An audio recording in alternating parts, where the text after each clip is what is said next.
You know, there's a lot of great OU podcasts, but there's only one where the horns are always down. Ladies and gentlemen, this is the Horns Down Podcast. Ladies and gentlemen, another episode of the Horns Down Podcast. Your host, Kchris Griffin, Kchris with a K, whatever you want to call me. Y'all see the people that I'm with now. Pretty cool podcast I think that we're about to have tonight. May have some more people join, but I'm gonna save our new guest for last. I'm gonna go to my guy Jay. Got to give my guy a shout out. You know, he came onto the show, clutch. So I'll just say this. You know, go ahead and tell everybody where they can find you. I mean, y'all know me. This is second home for me, Jay Unfair Sports. Find me on YouTube as well as with a podcast to download and listen to. Follow me on the X-Bird at Unfair Sports. And yeah, per the norm, thanks a bunch for having me, Kchris. Glad I was able to make it on time to get here and enjoy. Oh, yes, sir. Yes, sir.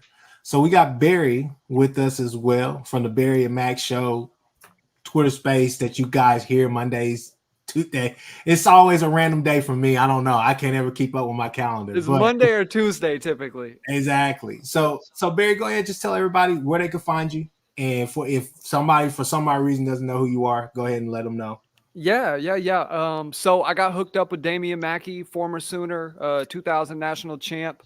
Going on like 2 or 3 years ago now.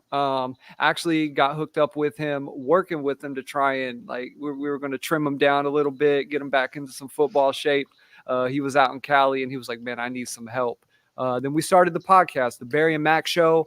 We record weekly during the season, a couple times a week. You'll also see us on the Twitter space. Also a co-founder of Sooners360.com. It's an OU News recruiting website. Our lead recruiting analyst over there, Chris Mason, does an awesome job. He's been at it, hard at work, covering the transfer portal, covering recruiting, the 2024 class, got some 2025, even some 2026 notes that are up now, I believe. Going to be an interesting move into the SEC. We'll see how things change, but you can find me on the X at BWise Fitness. That's letter B, WISE Fitness. And go follow the Instagram at BWise Fitness, at letter B, WISE Fitness. That one a little less OU, a little more fitness, sports performance, that whole jam. But go check that one out.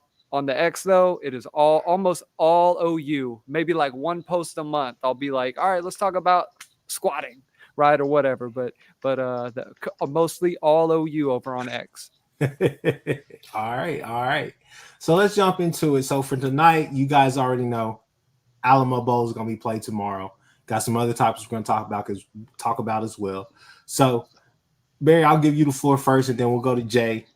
Just kind of what are your guys' thoughts about this Alamo Bowl matchup against the Arizona Wildcats? Jay, you heard me talk about it earlier, I think a few weeks ago, about what I thought we were going to see, but I'm going to let you guys go ahead and tell everybody your thoughts about this matchup. Yeah, man, I think it's interesting, right? All bowl games now beside the playoff are really a crapshoot for what ends up coming out there and being put on the field, right? You really don't know. In OU's game, you have the quarterback making his first start, right? We're kind of in unprecedented times. I'll be so happy when we move to the expanded playoff next season. But I think it's going to be an interesting game, and all these bowl games are interesting in that you get to see new faces being put in either new positions or move up in their current position. The offensive line, you're going to see some rotation. At receiver, you might see some different guys get some run.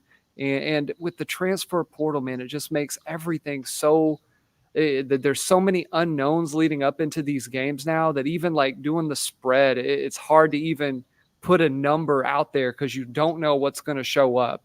But I'm curious to see who they roll out there on defense. I think that'll be to me, a storyline, who they roll out there starting in the secondary. I wouldn't be surprised maybe to see them move on and put a guy like Peyton Bowen. We talked about that earlier today. Maybe Peyton starts in this game. Gentry Williams should be healthy, right? Does Gentry get to go out there and show out like he did early in the season? and offensive line. I think that'll be really what Sooner fans are most intrigued by. I think that is going to be what tells the story of the game and possibly what tells the story going into next season. Mm-hmm. Jay, what's your thoughts, man? Yeah, I guess the initial thoughts with this game is kind of as Barry mentioned, the biggest struggle is that we don't know who's going to be playing, right, for a lot of teams. That's a big thing with the bowl games. But at the same time, I'm going to be honest. I'm a big proponent of the opt-out. I thoroughly enjoy the opt-out. I like it especially at the quarterback position, because that's the opportunity to see the next era of your team's civilization. If you go ahead and let the new guy go ahead and play instead of the old guard playing out there. Now, granted, we want to see some of the seniors be sent off and celebrate them as a lot of them going to the draft, et cetera, so on. And usually if they're not in the playoffs, most of them decide to opt out. Like I just saw Florida State has like over 20 players that have opted out of the Orange Bowl because, I mean, they went 13-0 and it didn't matter. Yeah. So, but I do like the fact that, when players opt out, because now we get to see these new young pups. We get to see the new players go out there and show us what they're truly made of, and the opportunity in a game that pseudo matters but don't matter at the same time, because it always looks good on the record, books, if Oklahoma walk around with 11 wins, go 11-2 instead of 10-3. I'm feeling an 11-2 here if we can make that magic happen. And so I'm here for seeing Jackson Arnold's first start. I'm curious to see what Arizona puts out there on the field, because they're moving into the Big 12, and now a lot of people think that they have a chance of running that bad boy. I'm one of those folks. They look like they've got the opportunity. So for me, I want to see what Jackson Arnold looks like. I want to see what this young defense is going to look like, because truth be told, was it about 95% of the defensive players we're going to be playing with on Arizona will be back next season, which is huge. I mean, I think probably the only one really is Woody, but we don't even know what Woody's going to do yet. Is anticipated he's going to the draft, but we don't know. It's still big maybe. So Billy's going to be out there. You'll have Peyton Bowen. You're going to have Stutzman. The entire defensive line, for the most part, is going to be back. So, yeah, it's going to be interesting to see what this team looks like and if the defense can really turn up the intensity in preparation for the SEC. Yeah. No, hey, look, I agree with both of you guys. I think those are the interesting points, offensive line, just kind of going forward with the new guys, all the rest of those things.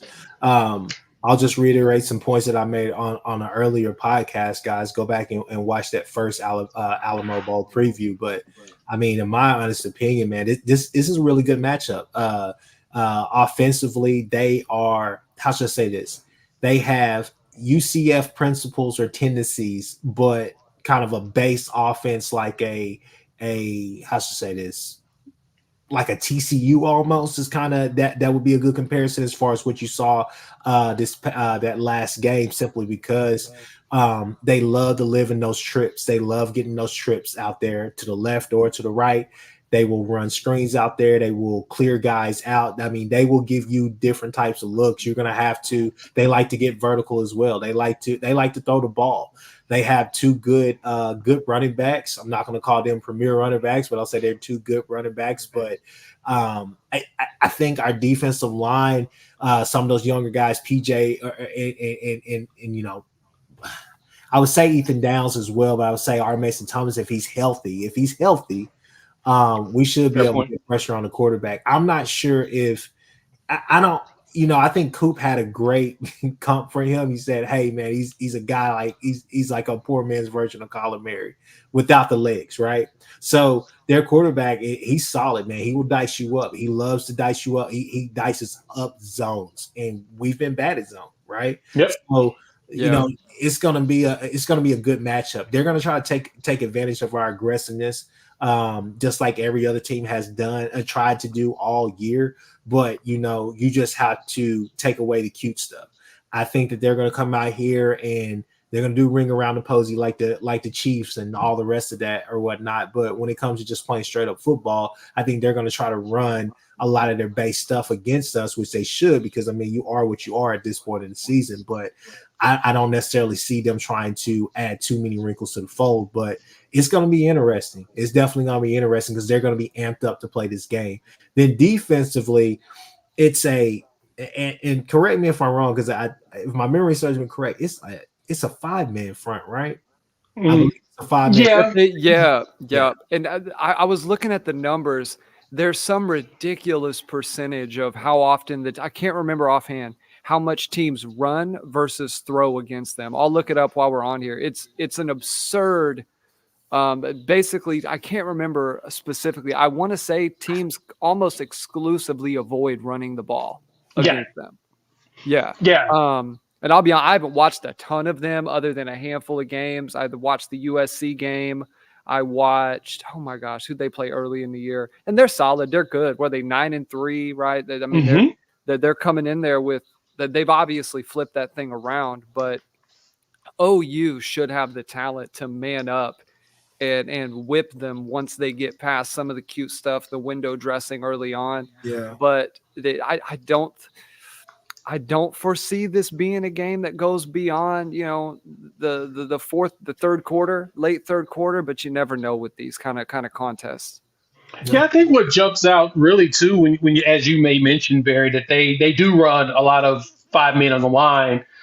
Their defensive line does all their work, right? Their pass rush is everything, and that's the reason why they force teams to pass instead of run, because that's where they're strongest. So they like, hey, we're going to challenge you. Go ahead and throw it at us. The biggest problem for them against us is that, yeah, we like that, right? You send 5 guys at us, sure, we'll probably be able to toss, we'll toss some passes across the middle and go. We're pretty good on the short. I mean, if you think about it with Drake Stoops, and I think Latrell it would be smart of him to go ahead and put Farouk in the slot as well. Put Drake Stoops and Farouk in the slot. Toss your outsides of Nick Anderson and Jaden Gibson and force those dudes to defend us one-on-one. You put them guys, man, Jackson Arnold will step back on a 3-step drop, maybe 4, launch that time, and just dust them. And to piggyback off of that, I mean, we might as well just go ahead and move on to that subject right there. Let's just keep it right there. Jackson freaking Arnold, right? Yep. Thoughts, expectations, etc., etc. Just go. Whoever wants it first. I'll lead off. Go ahead. This is going to be fun to watch, right? Like I've given his attitude. And I'm setting a very high expectation line. He's Gatorade National Player of the Year, and he was a 5-star plus across the board. Everybody thought he was a 5-star, and in some recruiting sites, they thought he was either number 1 or number 2. So I have high expectations for him. To be honest, his ceiling is Baker. His ceiling is he has the same attitude. He will run it down your throat. He'll try to run people over, which I don't like, but I also love at the same time, right? And he can throw it. He can flick that thing. So I say floor is Landry Jones. I think he sets records here. I think his ceiling is Baker. He goes out there and he can launch it. Somebody else gave a comp of Sam Bradford with athleticism. Yeah. I feel more Landry because Landry would run too. Landry would run, but he just didn't as much because the run game was so elite. I really think that this dude can walk up there and be something special. I mean, everybody that's seen him from scouts to other recruiting sites saying, yeah, dude's different. Players have been saying it. Yeah, he's different. He's going to be something special. So as long as he executes and barring injury, knock on wood, yeah, I'm anticipating a beautiful 2-year career for him in Oklahoma.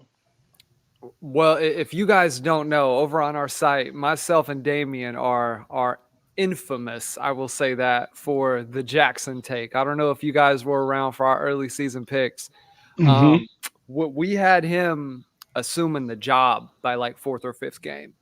Right. Just that was, you can go back and listen to the pod where we had DG starting the season, and basically it would come down to OU Texas, and DG was able to go out there, win the game and carry on as the Sooner starter.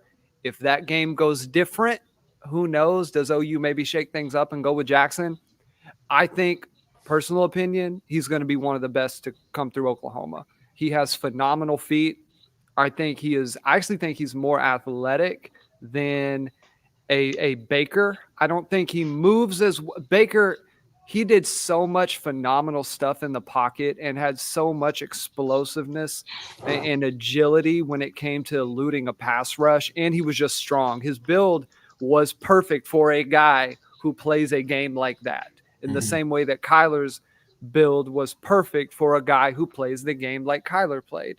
And I think Jackson is, to me, he's a guy who feels almost a little more Dak Prescott in college, where he can get vertical on you in the run game, where he makes one cut and can go.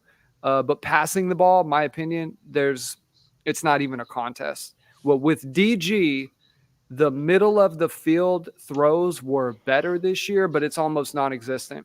And I think this will be the most fascinating thing to watch in the game, was OU's lack of working the intermediate deep middle routes, which against Kansas, they were there all game and they just refused to throw the ball there.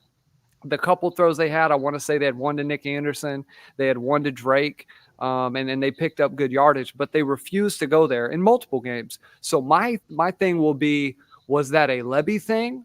Was that a DG thing? Was that a combination of a Lebby DG thing? Was Lebby protecting DG? Was DG a guy who just could not throw that ball? So Lebby just kind of didn't hamstring him, but didn't put him in a bad situation. And I felt Lebby did that much better this season. That's why OU was 10-2. Do we see more of those concepts with Jackson? I think that'll be one of the, to me, pass game, that's the most intriguing thing to watch. If they come out and they're running mesh concepts and they're running the dig and they're running, I think that will be fascinating to see as the game progresses. All right, real quick. Let's bring in Jason from the Hall of Fame college football podcast. Him and Coach over there always doing their thing. Jason, what's up, man? What's up, fellas? What's up? So, hey, look, I'm gonna ask the panel. I want to ask the panel because I want to piggyback off of what you guys just said. But I'm gonna ask Jason since he came on here. We're talking about thoughts and expectations for Jackson Arnold's first game. Yeah. We know that this offense with Latrell and Joe John, we know this is far from a finished product, right? Haven't even hit winter workouts yet, right? So basically, my question for everybody, but I'll ask you first, Jason, is simply this: do we see how close to the brim do you think they're going to play? Do you think we're going to see something that's just tight and concise, or you think they're going to open it up and just let him be him as far as Jackson, right? If that's the focus, do you think that they're going to allow him to play to his strengths, or they're just going to have a game plan that he's going to have to manage to get us in and out? On our preview that Jay and I did last night, I feel like the way that we're kind of coming at it, I would think that you would probably try to establish the run to make it easier on him. I think you need to try to get Sawchuck going. I think you need to try to, if Tawi's going to be in there, let him run some of those hard yards. Make sure that you don't just have those dudes in the backfield in his face all day. And I think that that's important to do that when you first start. And they're probably going to want to try to get in there and rattle him a little bit, right? See if he's going to be the turnover guy that we haven't seen Dylan Gabriel be. That's just my feeling on it. But do I think that they let him go? Yeah, I don't see any reason why you shouldn't. It's for all intents and purposes, this is an exhibition game. You don't really win anything for it. It doesn't help you going into next season, really. We talked about that last night a little bit as well. I think that you have to go and kind of let him feel his way into it. But I think you turn him loose. I felt like in the BYU game, he did kind of handcuff him there. But he's had 2 weeks, 15 practices to get ready for this thing and kind of, set up a game plan for them. I don't think that they stray too far away from what they've already been doing. I don't think that they do any of that. But I think that they, there could be a wrinkle or two. But I think they're going to probably try to let him go. But I would suspect that you probably got to get the run game going first. And you want to make it a little easier, get a clean pocket for him, right? Yeah. Sean, what's up, man? I see your comment. You say we're going to see Levy's offense for the most part. Mm-hmm. Yeah. I'll let you guys go off of that. That's what Latrell told us in the presser yesterday, right? He kind of talked through. He was like, it doesn't make sense to try to instill a new offense now with such a short period of time. We're basically going to see Levy's offense, but he'll still have his wrinkles in which, y'all going to be mad, but you're going to see some jet sweeps, but not a lot of them, right? You're going to see more. You're going to see a more meticulous thought process behind it. And I loved how he talked about how when he was an offensive coordinator. Remember, he was an OC at Arizona, so this is kind of him bringing it back home because he was there in the Mike Stoops era, and he got Nick Foles over 10,000 yards passing, which is the all-time leader at Arizona. So, fascinating little nugget there. But he basically said, well, we're going to run that offense, but at the same time, I've had offenses where we run the ball 40 to 50 times. I had offenses where we throw the ball 40 to 50 times. It's all about what's best for the success of the player. And Jason, after listening to him talk, and, after we talked or whatnot, and then listening to Latrell, I don't see us really trying to establish the run at this point. If Arizona goes out there with that 5-man front like they like to do, I'm sensing that we're going to be doing a lot of short slants just to force them to change their defense before we push the run. I think Jackson's going to be flinging it. He'll probably have about 40 throws in this game. The way we haven't seen. That's one of the things that we wanted to see, right? That we wanted to see when they come in and they're stacking the box right away. We hit throughout the season. There were times that they tried to force the run when they couldn't.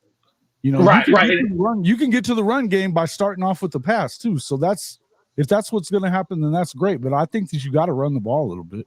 Oh no, I agree. I just don't think we're going to see it as much as we would like, only because I see Arizona using all of those big defensive linemen and really pushing at us. Now, I hope that they don't go max protect so our defensive linemen can actually do work. But I have a feeling they're going to play a lot of max protect as well. Well, let me say this. I don't think you see a lot of the run game either, just to the fact that, Caden Green was who made the run game go late in the year. When they moved him to guard, and he was playing and seeing more time at that spot, he was one of the guys that allowed them to get downhill a little bit more. That they changed up a few things, but he was a guy who really helped them be able to establish things and rotationally have a guy out there where they can lean on teams a little bit. He was so fast out of his stance, pulling. He's such a. I think it sucks that you lose a guy like Kayden Green. In my opinion, he was a premier player, and it's absolutely is awful to lose him. Hopefully they can figure that out. But to me, you got Everett, who's going to be playing at center, Bates maybe sees some snaps. You got Matauer out there. You've got the Jake over there on the other side. Walter Rouse is going to play. To me, you got a team that's built for pass blocking, right? That team has been great at pass blocking all season, particularly that lineup on the offensive line. They were one of the best in the country. Regardless whether it's 4 or 5 man, they're going to be successful protecting Jackson. And Jackson he's a better thrower than Dylan. Right now, does he have the decision making? Does he, as one of our pod partners on the site said, does he do the little things that Dylan did that a 5th, 6th year guy does? That's a little different. Is he able to read things as quickly? That's the question mark. But in terms of purely throwing the ball, Jackson is a first round talent, and Dylan is a practice squad guy. I know that might upset people. But especially these two down here. But we've talked about his leadership, Chris. Don't you start that stuff. But those are, and he took a step up leadership wise. But when it comes to talent, there's a reason why he's coming back to college for one more year and not going to the NFL. To me, that's a pretty simple, a simple explanation of those things. And it's not a knock. He won football games, but his ceiling as a passer is not Jackson's ceiling as a passer. And neither one of us were arguing that, just so Kchris will sit up here. He's throwing you guys under the bus. Y'all know what I like to do, man. I like to, make it a little interesting, There you go. Okay. But look, I agree with you guys, man. I think that, who was it on here who had that? Chicken said, Levy's offense, Seth, Joe John, and Beaton Bow's blocking scheme. So yeah, I think you could see some of those wrinkles in there. I think that would help. Man, I'm excited for the game, man. I think. What do you guys have as far as your final score? Are we talking another 69 to 45 game? Or are we talking maybe a 35 21 game? What are we thinking? Honestly, I don't. Honestly, I see this score being close to the Texas game score. And I say that because I think the defense is really going to be locked in on this one. Now, Arizona can put up numbers. We've seen them do that. The question is can their defense stop us, especially in the pass game? They struggled against USC in that. And honestly, they struggled on anybody that could truly throw on them. Now, they didn't have anybody that could really throw on them outside the USC game. Washington State was already falling down the pike. Utah didn't have the starting quarterback of Cam Rising, and the backup Barnes was starting to be exposed as the game season was going on. UCLA was shuffling 3 different quarterbacks, trying to figure out their lives. So as the season was progressing, honestly, they didn't see anybody that truly can throw.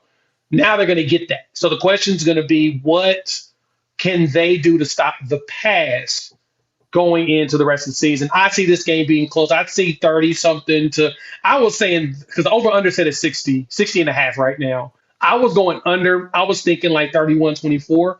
I think Arizona's going to find a way to score, but this defense may say, screw this. We're going to turn up a notch to show y'all we're SEC ready and try to hold them to under 10 points. If they do that, dog, I might lose my mind. Just FYI. Well, and I think it's important to remember too, like Venable's defenses, that this isn't a Grinch thing. When they went out and played Florida State last year, they were surprisingly effective against a team that was this year was 13-0, right? They gave up points, but it felt like Florida State earned every single yard. Stutzman, that was kind of his coming out party, right? And then he went into this year, obviously had the growth in the offseason and played phenomenal this year. But Venable's defenses, because of his meticulous game planning and his sort of keen eye for detail, to me, he's always been a guy where his defenses overperform in the bowl game as opposed to underperform. He's always been able to throw something out, whether it's Florida in 08, right? Whether it's, 09 against Stanford, right? When they had some guys out there, he's always been good in those games, in very Saban-esque when he has a long time to prepare. He just doesn't have the personnel yet, right? Yeah. When he gets the personnel, you're going to see a lot of that, the defensive philosophy and some of that game planning really start to take hold. Well, and how much do you guys think that having, some of the guys that didn't probably get as many snaps as we wanted to see them get, they got those 15 practices on the defensive side of the ball? Your Makari Vickers of the world, Deshaun McCullough, guy like that are going to probably get more playing time than what we got to see from them this year. How much do you think that has to do with what this game plan will be tomorrow? Since we have so many players returning on the defensive side of the ball, I don't know how many of those players are really going to get a lot of run, but you'll see it. Now, I know Vickers is healthy now in comparison to what he was at the end of the season. We lost him. Look, I expect to see more Deshaun. He looks a lot healthier in comparison. Woody and Gentry, I know Gentry Williams is going to go. If I'm correct, I think he needs to have probably half shoulder surgery based upon the injuries he's had this year. But if he's healthy, he's going. So you'll have your typical bookends, your field guy, your boundary guy out there with Gentry and Woody. You're going to have Billy Bowman play. You probably see a lot more Peyton Bowen in this game because he's healthy, and we've got him and Reggie will rotate since Key Lawrence is gone. So, I think if anybody's going to see more game, you'll see a lot more Peyton Bowen with Reggie Pearson in this one. It's going to be a fun one, though, outside of that. I want to see more Peyton Bowen. Give me more of that. I think this may be a game that you could see a lot more McCullough, but I mean, Dolby. I think Dolby at the. I was telling my aunt this the other day. Dolby playing that cheater role is honestly him being back at NEL all over again. It's just him going out there. Yep, it is. Just showing his superior athleticism, just being a freak athlete all over the field, or if not a freak athlete, just being just a football player. You know what I'm saying? What Venables likes. Because he's just making plays all over the field right now. And I think that once you get him to focus in on a select position, I know you haven't been able to do that because of the Justin Harrington injury and then Peyton Bowen being injured and different things like that happening throughout the season. I think the fact of the matter is once he can focus like Billy did, I think Dolby's going to be nasty too. I think Dolby's going to be he could be potentially be a monster. But I think that you feel comfortable now going forward, knowing that if the matchup's not good for McCullough, but then or if he's hot and you want to get him to rush and do what he does best, then you feel confident. At least if you're running that scheme where that cheetah is prominent, then you want to you can slide him over there. So I'm excited about that. Do you guys think that we see guys like Grayson Halton? You think we see anybody new on a defensive line, maybe a Taylor Wine, any of those type of guys? Do you think Taylor? I bet you see Grayson. I think Grayson will probably get some run. He was already on the fringe of the depth chart anyways, right? He was one of the first threes out into the game. So I think he gets run, especially that you got Lualu moving on.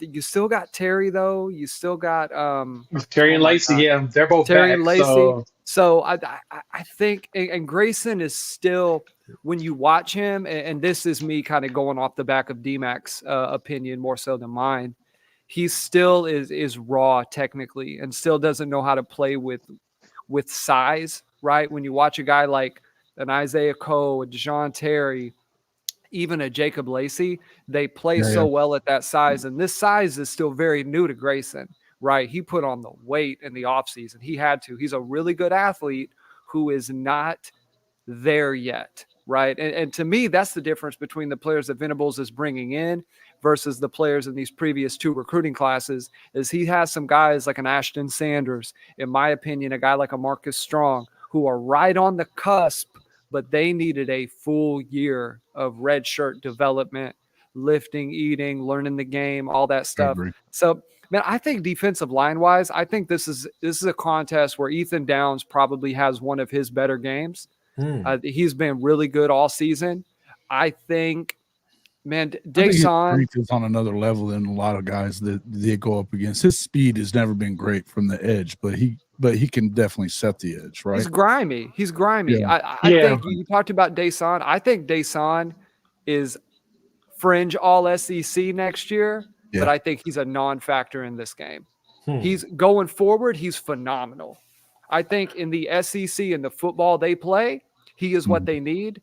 In this game, I bet he splits snaps with Dolby almost straight up. Yeah, that's probably a health thing too, right? That was the biggest thing for him this season is he just couldn't stay healthy. And I can agree with you on that one, Barry. It feels like we're probably going to see Dasan get a lot of splits, specifically with, because just like you said, Chris, you said it perfectly. Dude's playing like he played at NEO. He said, hey, just go get the quarterback for us, please. Okay, I got you. Just go get him every time. You're like, oh, dog. You cooking. He can deliver a blow himself, man. He didn't mind hitting. Oh, he loves it. Dude. So let me ask the panel this question, and let's be quick on this so we can keep it moving. But who plays alongside Danny? Who starts? Kip. I mean, I'll just ask the question. Like, you won't Kip. It's Canic. Canic's already on the depth chart. Canic's on the depth chart next to him. So what I sense they're going to do is they're going to keep Canic with Stutz, and then they'll put Kip and Kobe in as the rotate guys. So anytime Stutzman comes out, Canic comes out, and you bring in Kobe and Kip at the same time. You see that rotation? Right? Yeah, that'd be perfect. Yeah, that'd be great. That'd be a great rotation. I think Kip and Danny. What'd you say, Barry? Oh, Kip and Danny. 100. Oh, you're good. You're good. Kip and Danny, 100%. I don't think people realize how close.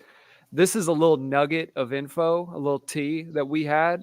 The Canic, there was thoughts in the building on redshirting Canic. And then we had reported that on 360. And when you watch the play, this was last offseason, there's still parts of the game playing linebacker where he needs a Danny offseason.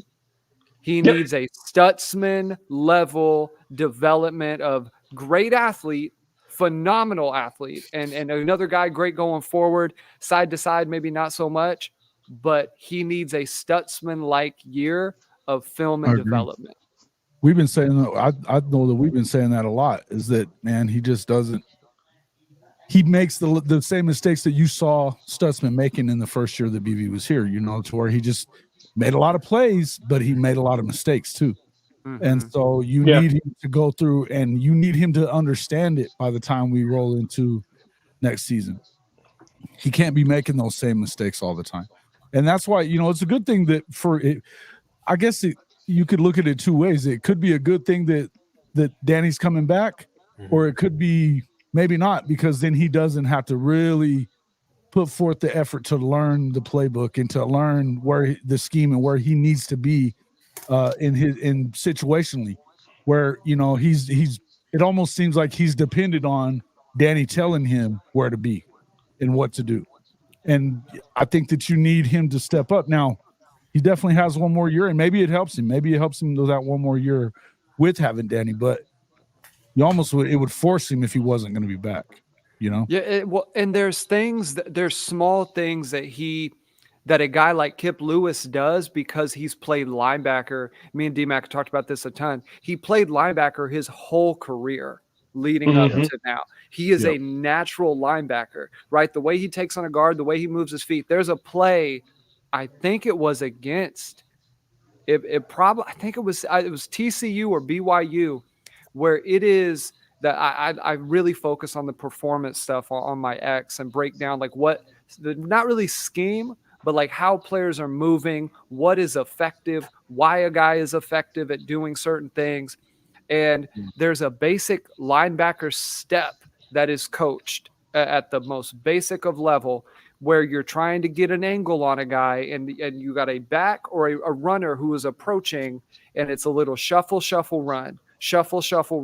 And it's a very basic step that allows you to keep the angle on a guy and not let him get outside of you or inside of you too much. It allows you to keep leverage.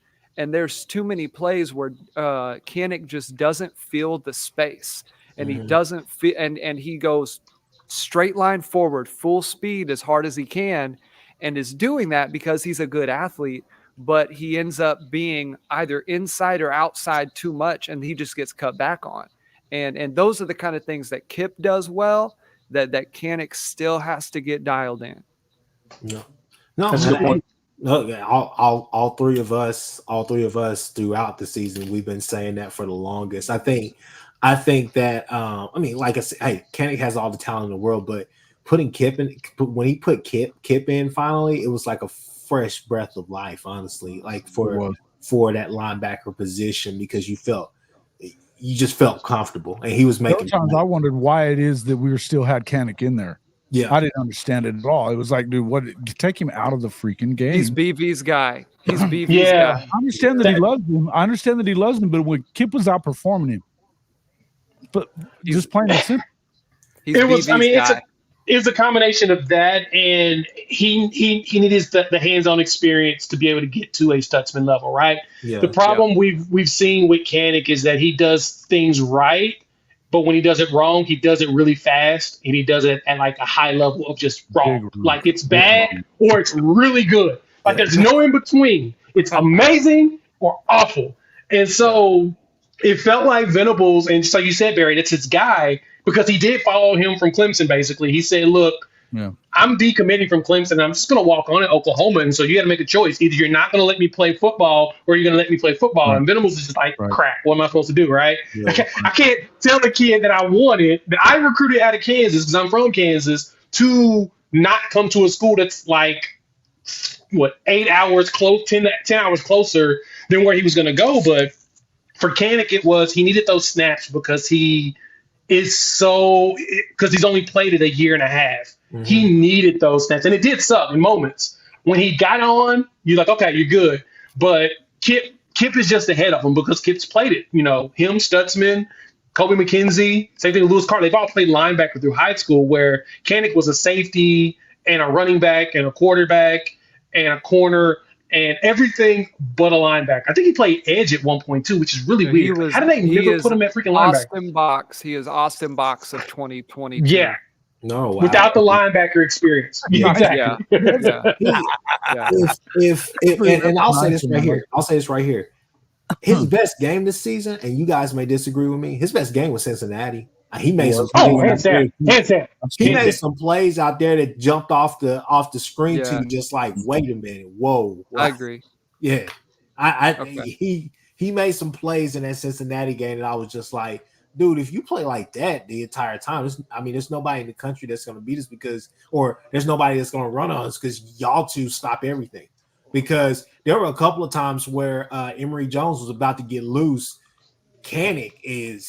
Those are some impossible angles that he was getting to him on. I mean, he was going through the trash, going through the mud, whatever you want to call it, and he was still getting to him. So yeah, I mean, more of that. One last comment about the Alamo Bowl before we move on. Kim said, will it be like the Texas game? Arizona acts like their quarterback with his passing numbers are not worried about max protect. If so, you can pin their ears back and get sacks. Oh yeah. I think yeah. That's what I anticipate. If they're not in max protect, now don't get me wrong, they can run it out of that, but if they're not in max protect, I think you're obviously saying, okay, look for whoever's streaking down the field, but make sure that you pick up on this screen because that's what it's most likely going to be, so they can put numbers out there with those screens. But other than that, I think they would be crazy to try not to max protect. I see them playing us just like every other Big 12 team did. I was going to say the same thing. I don't see that. They're saying they're not going to, but at one point, I mean, maybe you don't to start with, but it may not last long. You're gonna you better max protect. You're gonna get that kid's head knocked off. And the reason OU was so good rushing the passer against Texas, and it'll be the same in this game. It was the same in every game. That's right. Downs had a good game, right? There was a few other guys out on the edge, but they had such great interior pressure because Texas thought they could block with 5 guys. Exactly. And Terry and Lacey whipped guys. Yeah. They're kicking the shit out of them. Yeah. Yeah, that was the thing. Is Texas thought, like you said, Texas thought they could do that. Everybody else, I think we played 2 teams this year that didn't play max protect, which, is having seven, sometimes 8 blockers out there. So because of that, as you mentioned, Barry, I think that Arizona's going to think that they can do the same thing. And that's why I was saying the defense is going to probably eat a lot more than you expect, because I know our defensive line is better than their O-line. And I think it will beat the heck out of them. And at some point, honestly, I don't know if Arizona has a max protect built into them at all. Now, they've only given up 21 sacks this season, which is pretty good if you look at the overall number. But, I mean, they played the Pack, which didn't have a lot of – Well, outside of Washington and Utah, don't get me wrong, they beat the hell out of Utah. But outside of Washington, I don't think that they've played – and this is the crazy thing. You're watching the press conferences, you're watching like the little newscasts of them riding in and stuff, and they love to mention one team that I think all of us are like, you can't put them on that mantle right now. USC. Okay. Right. So I mean, it's one of those things where you have to go and take their life out. I mean, take them out of the game, take their crowd out of the game. Kill any momentum that they think they're going to have, and don't make mistakes. This is a game also that special teams could help. It can hurt us. It can hurt us. Simply because obviously we want to cash in on points. I know people will talk about our kickers, but look, everybody. I'm just gonna say this right here. I'm gonna put the camera right here on me real quick. Everybody attention on me. Gavin Freeman, please, for the love of God, just field the damn punt, bro. Like, you don't have to get freaky with it. All right, we understand. We know that you can do a little something, but don't get too freaky with it, please. I can't do that. I'm with him on Peyton. Peyton, I said this early in the year. Peyton, to me, is I bet you he is returning punts next season. That Venables has and OU this I don't think they're going to put a young guy back there. Peyton to me is Antonio Perkins level good in space. He is in high school. He just made things look so easy. He had like 4 or 5 punt returns that he ran back or something like that. Yeah, and he's legitimate for high 4.3s, 4.4. Legitimate speed in that regard, which is all. I mean, being a punt returner, you need to be more quick than fast, but speed certainly helps. right? Per guy like Perkins had both, but like Broyles didn't, and Broyles was a great returner, right? But he was just elusive and really good in close area. And I like Freeman. I just think his judgment, maybe the way he's being coached up, just isn't there. Yeah. He doesn't get north and south quick enough to me for Gavin. Yeah. You know, and that includes on the jet sweep and some of that stuff. You know, you see him running just towards the sideline. It's like, bro, cut up, you know. And you saw a couple of those, but like anytime they had a guy that punted the ball very high, like, you know, Okie Light had that Australian guy that freaking booted it way up there. And it would, as he started hearing the footsteps coming towards him, you knew he was going to freaking drop the football. I don't know. Yeah, it's not even that. Like muffin punts, it's just the fact that he's trying to pick up crazy like things that are driving. It's just wild. It's just wild. But so yeah, you guys got our opinions about that. So we're gonna move on to the next segment. But hey, go ahead and wipe your feet. Go ahead and hit that like button. Subscribe to the channel. Do all those different things. Unfair Sports, Hall of Fame College Football Podcast. So you got the Barry and Mack Show. All this great content that we got that all of us give you guys. Hey, just give us a like, subscribe, do all that stuff, share, tell somebody new about the shows, and yeah. So, with that being said, here is something that we need to talk about. Let's talk about the portal, okay? Y'all, I don't know why it doesn't make me lose sleep.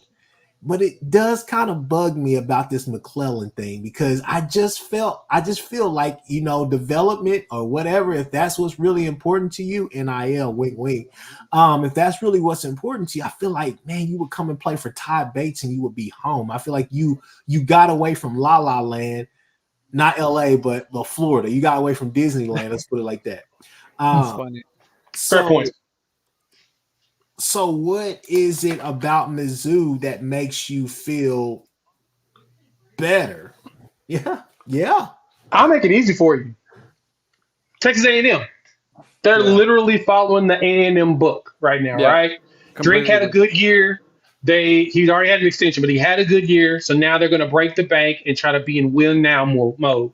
But no one has proven to us that without your own foundation of players that you can win just living out of the portal. You buy a whole bunch of dudes and you bring them in and they don't fulfill their NIL obligations, which majority of these players do not.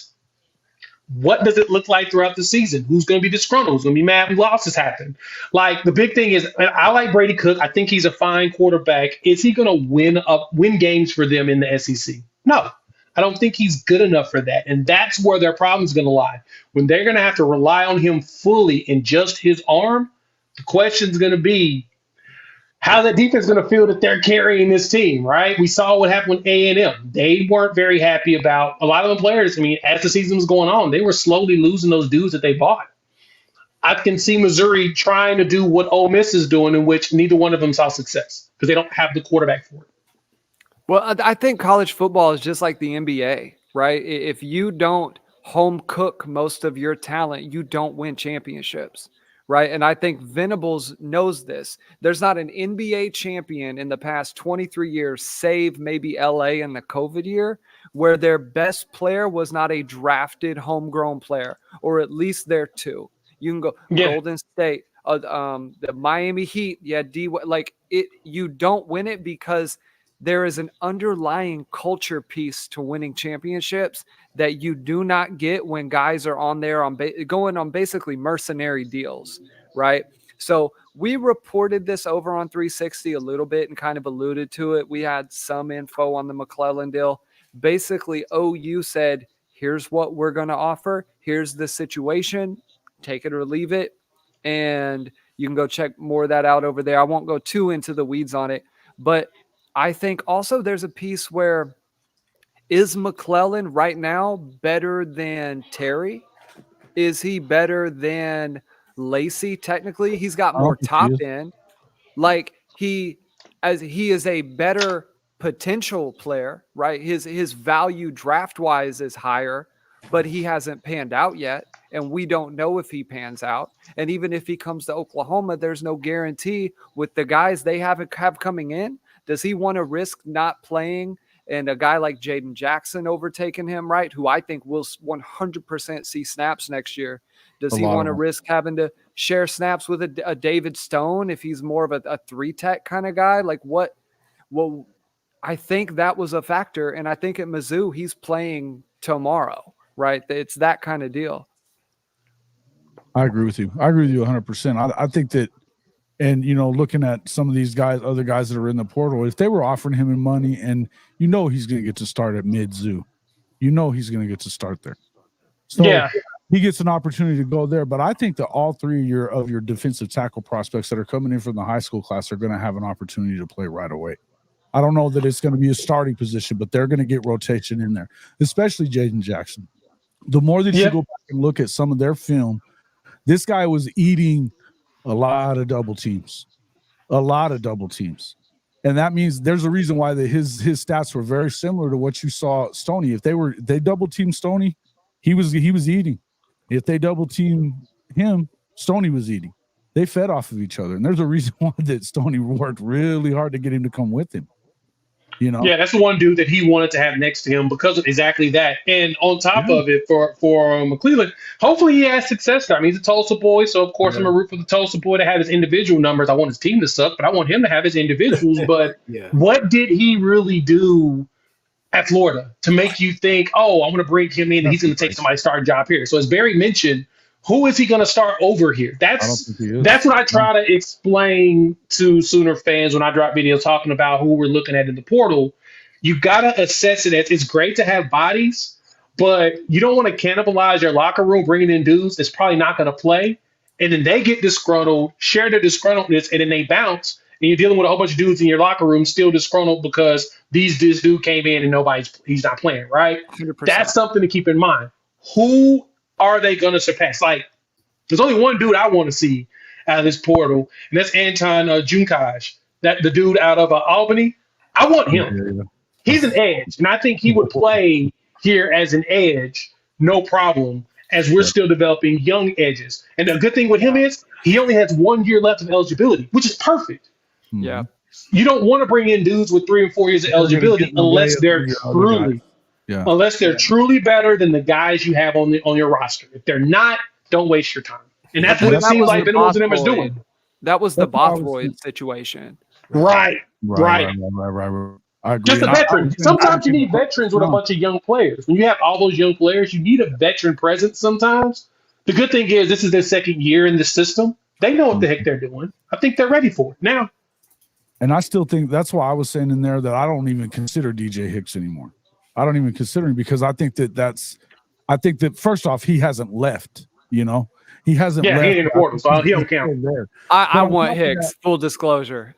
Bring him in. I mean, everybody wants get his butt over now here. Now that you have Stoney and now that you have Jaden Jackson, and guys, I'm not you guys both know that Nigel Smith is my favorite out of all of them.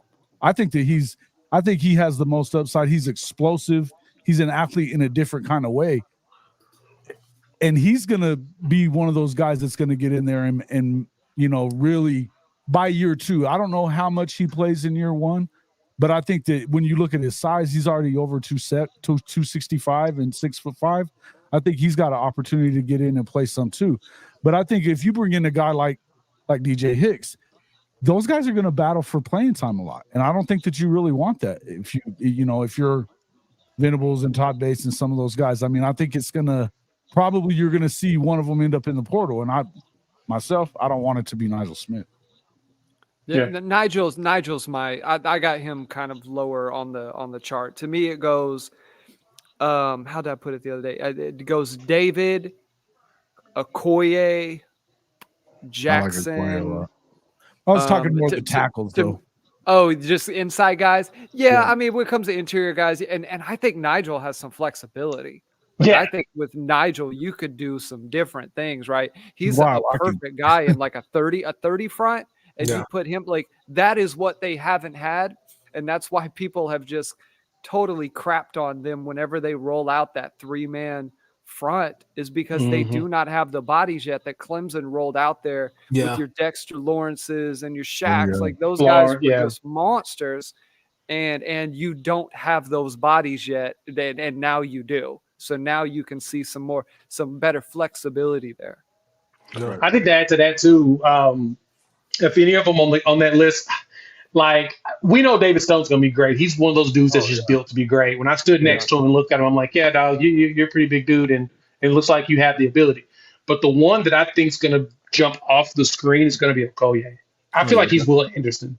He feels like a Will Anderson type player that can go out there and just be overly disruptive because he's a violent dude. Like he loves the violence of hitting people and figuring out how to get around them. Nigel being the quiet storm is also what makes him terrifying because when I was chatting with him at the OU Insider event they had in Norman, he was basically saying, he's like, dude, I just want to get in with Schmitty, get my body right. I'm trying to come off the edge. I'm trying to come from the interior. He don't care. He just wants to run through people. Well, that's what he So told us those on the two, show, this he loved that Yeah. about himself was that he's so versatile that he can from wherever. right. And that's the best part about this class. And I think people aren't appreciating it enough. And yes, we're overhyping it for a reason because it's not hyped enough. It's not These hyped four dudes care so much about being that. Like they're like, I need to get in with Schmitty so I can get right. enough, dude. And Yeah. once spring is over, be afraid because they're going to be fighting the starters for jobs. They may not get them because I'm not big on playing freshmen for particular reasons unless you are absurdly talented. They all It are. terrifies me. They're the easiest to trick just because they're playing off natural instinct. They're not playing off the true strategy of the game yet. But these dudes may cause problems on. We got to find a way to get him on the field. Peyton Bowen was that. If he would have had an ankle injury through most of the season, it was hard for them to keep him off the field because he's just their that best darn tackler. talented. He is their best tackler on the football team. He's Yes. their most, he picks up the football wherever it is too. I mean, it's like Yeah. he has the most football IQ maybe of anybody on the field on either side of the ball. I think people undervalue how big of a loss it was to lose him to injury and lose Gentry Williams to injury. Yes. That we look at the two losses and go that we blame it on the offense to some extent, right? And Levy's lack of, and Kansas, you can blame a lot on the offense. I don't want to talk about that. But like when you lost Gentry, you lost a guy who not only affects the pass game, he affects the run game in different ways. He's their best run stuffing corner, right? He plays strong on the outside. He stuffs that edge up, and Peyton is their best open field tackler. Yeah. But bar none, he's better than Billy. He was better than Reggie. He was better than Woody. He is great at it, and he's the best athlete back there, right? But now we're kind of circling back to the D-line. You're bringing in now a bunch of guys who immediately walk into that room, and I would say Okoye, you probably have between Jackson and Okoye, they are in the top 4 of best athletes in that room the moment they walk on campus. Look, y'all keep forgetting about Taylor Wine. I'm gonna say I'm forget about him. I'm just talking about the young pups coming in. Taylor, hey man, I know I've heard just how absurdly athletic and talented he is. It's gonna be a scary defense moving forward. Here is the beauty of it, right? Okay, so I think we've all played sports and we've all heard that saying of your freshmen are not freshmen at the middle of the year. By January or by whenever the middle of the season comes, they're not freshmen anymore. They should kind of be ready to kind of burst onto the scene as far as being who they're going to be. What I have to say about this is that we can get a solid rotation to get some of those younger guys. If we can get I know we had the word competitive depth, but like I said, I think competitive depth meets crazy ass talent this year for sure, this next season. But if you could get that, I'm interested to see, and I hate to make the comparison and go back to those Clemson days, but I'm excited about the possibilities of how crazy he could get with this defense simply because there are still there are things with that D line that because of the talent and because of just lack of just knowing that defense that he couldn't do.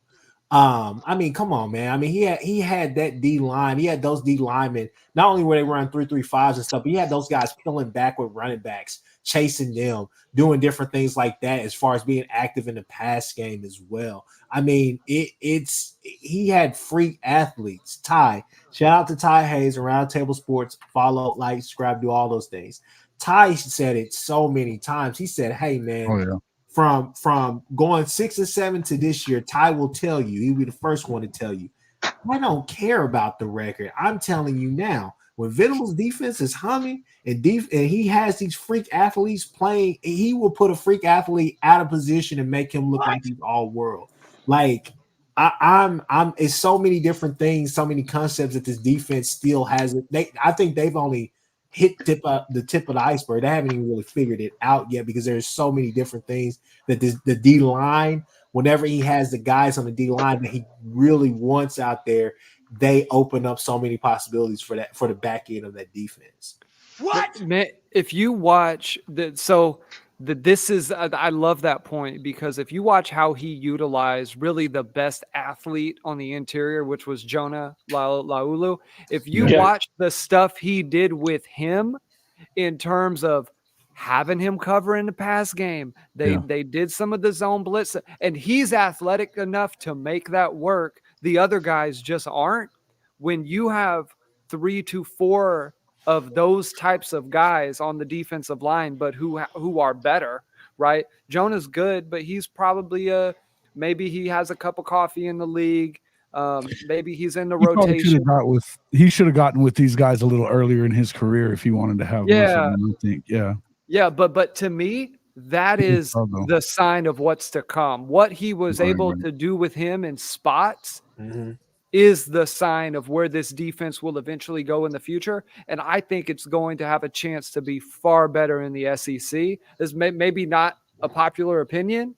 The SEC and the way they play offense over there and the way they want to get downhill on teams just bodes so much better for good defensive football. And just have it. If you have solid fundamentals and big bodies that are fast, you have the potential to have success. And in the Big 12, every week you are seeing such a different style of offense. Yeah, a lot of explosive offenses, right? Yeah. And you just don't. And you might have Kansas, which is all crazy motions, and Iowa State the same thing. You might have TCU, who's straight up air raid. You got Texas, who wants to play a little more like Oklahoma does, but they got kind of the Lincoln Riley, right? The kind of the get you in space principles.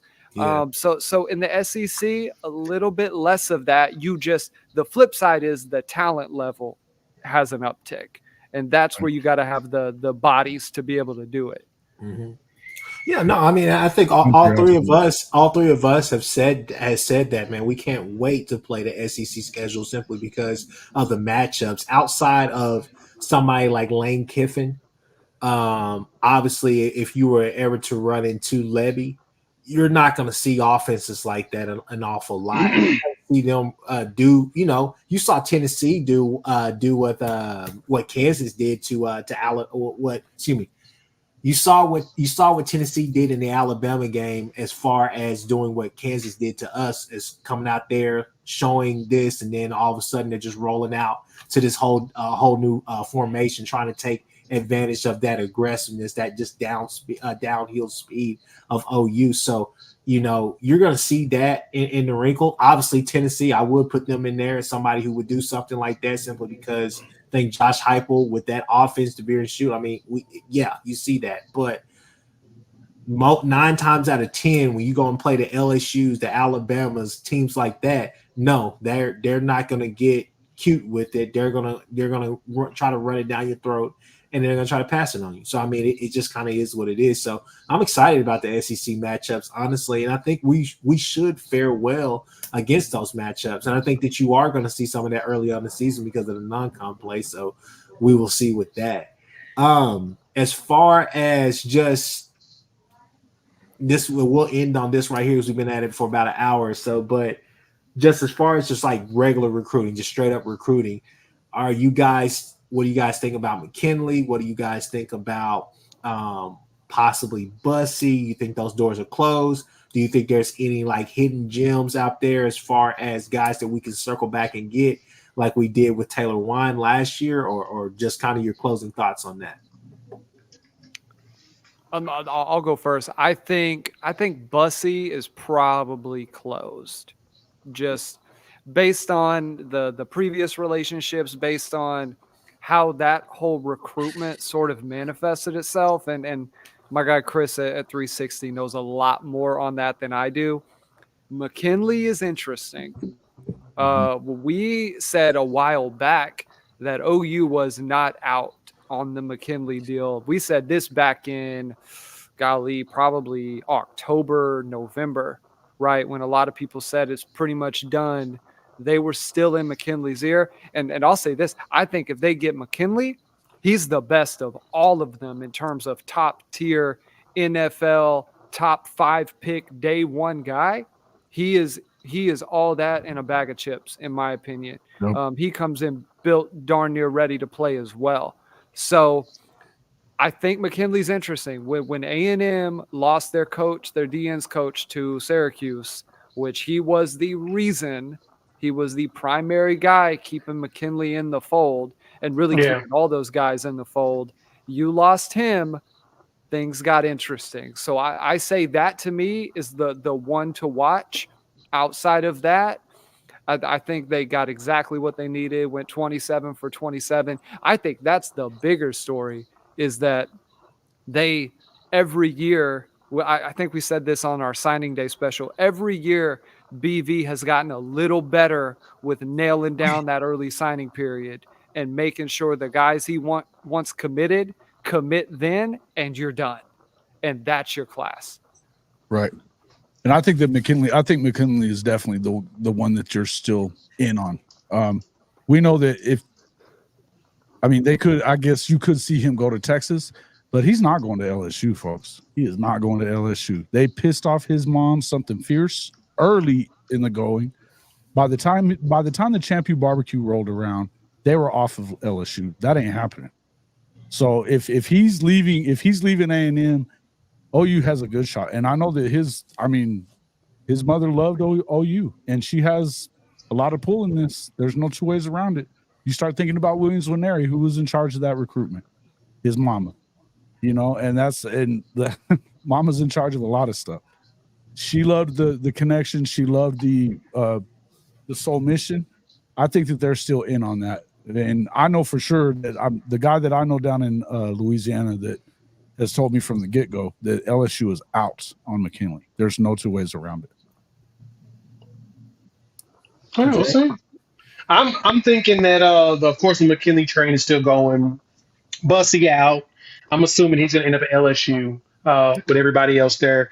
I would have loved to have one Bussy, but I think our rooms are just too full. He's a take regardless, but I think we're just too full. And you bring Kim, you lose a couple of players because he's just that dynamic of an athlete. But I'd say McKinley's the one, as Barry mentioned, they've been talking about it for a while. Oklahoma has been in his ear. They did an in-home visit in December. They're going to probably get another visit, get him in town in January in preparation for the actual national signing day. And if we can flip him and add him to that line, it'll be a legendary line. I'll tell you that 2025, the Sooners will probably win the Natty. Baby, that line by itself will get you that. Yeah. It's already a legendary line, but I think it gets way better with him. Yeah. No doubt. It is phenomenal. The fact that they were able to, if you really start thinking about the amount of guys you could see out of this, I think 3 for sure play in the NFL for multi-year starters in the NFL. And if you have 3 multi-year starters playing at the same time on your defensive line, the chances of you winning a national championship go way up, right? And right now, point to guy on defensive line who's for sure playing in the NFL, you got PJ, right? PJ's trajectory is NFL, but he still has got to go out there and show it. Outside of that, everybody else is a cup of coffee kind of guy. And these guys just are not. They're a different level of player that Oklahoma has not been able to bring in. I don't know why I started laughing. I just started thinking about Lincoln saying you can't recruit in Oklahoma, but hey, Brother. it is what it is. Oh, well, shocker there. number 20 out at the Mecca. All right. So, guys, last thing. So, obviously, I think we all have OU winning tomorrow, right? Right. Yeah. Okay. I just want to say 41-31 here. 41-31. Good guy. any I'm crazy. 31-24. All right. I'm gonna go 38-27. I'm gonna go and I'm gonna take the over. I think they score some points in this one. I'm gonna go 42-21 OU. Okay. That's how I'm feeling. Does anybody feel like this could go the way of the Oregon game in 21? Like it has a little bit of that they come out there, they've made some changes, that they get dynamic in the very beginning, and then Arizona just kind of makes that late push, puts some points on the board.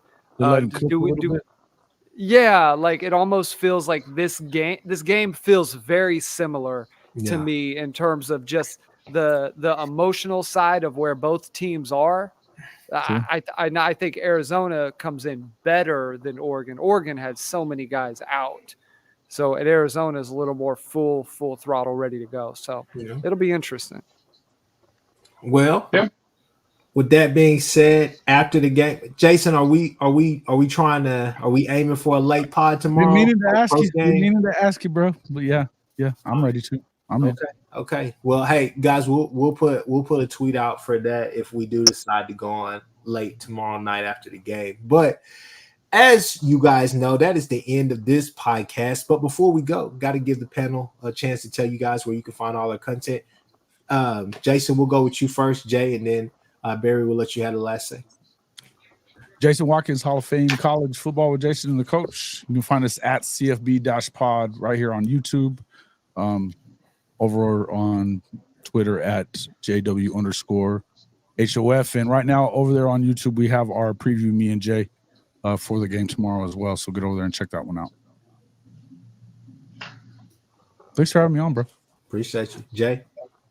Yeah, you know where to find me, Jay Unfair Sports. Find me on YouTube as well as wherever podcasts I download and listen to. Follow me on Twitter also, at Unfair Sports.